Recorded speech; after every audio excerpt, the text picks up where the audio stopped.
sociopolitique tendue depuis quelques semaines dans notre pays, la mission de la diaspora africaine en Europe a tenu une conférence de presse. C'était ce samedi 25 juillet 2020 dans la salle de conférence du district de Bamako. Korojo Koulibaly était présent avec Mayan Togo.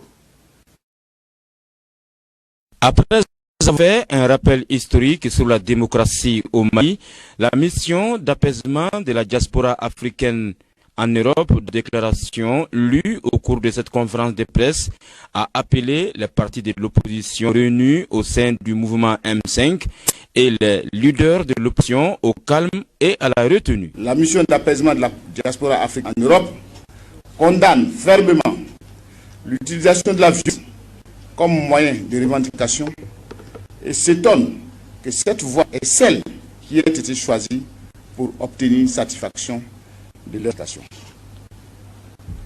En effet, la mission d'apaisement de la africaine en Europe se demande en quoi est-ce que la démission du chef de l'État peut être une solution à l'insécurité au nord du Mali, une solution à la vie chère, une solution pour la libération du chef de l'opposition, une solution pour la revendication liée aux dernières élections législatives.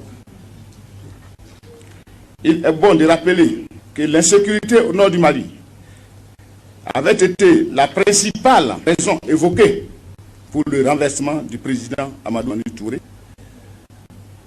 En ces temps, l'on avait cru que cela réglait le problème. Près d'une décennie après, force est de constater que la situation sécuritaire s'est beaucoup dégradée au nord. Ce constat à lui seul devrait servir pour savoir que la démission du chef de l'État n'est pas une solution à la situation d'attaque terroriste que vit le Mali, bien au contraire.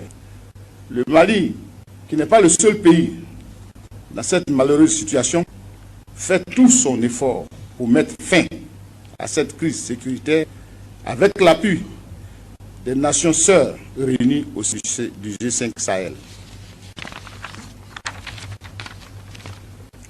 La mission d'apaisement de la diaspora africaine en Europe appelle le peuple malien à faire bloc autour de son président et de ses autorités pour faire face à ces combats contre le terrorisme, comme c'est le cas dans les autres pays, dont certains sont malheureusement plus touchés que le Mali, mais où personne ne réclame la démission du président de la République.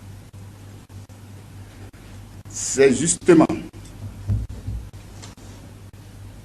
Par ailleurs, la mission d'apaisement de la diaspora africaine en Europe rappelle que la démission forcée d'un président démocratiquement élu avant la fin de son mandat, dehors du cadre constitutionnel, est antidémocratique.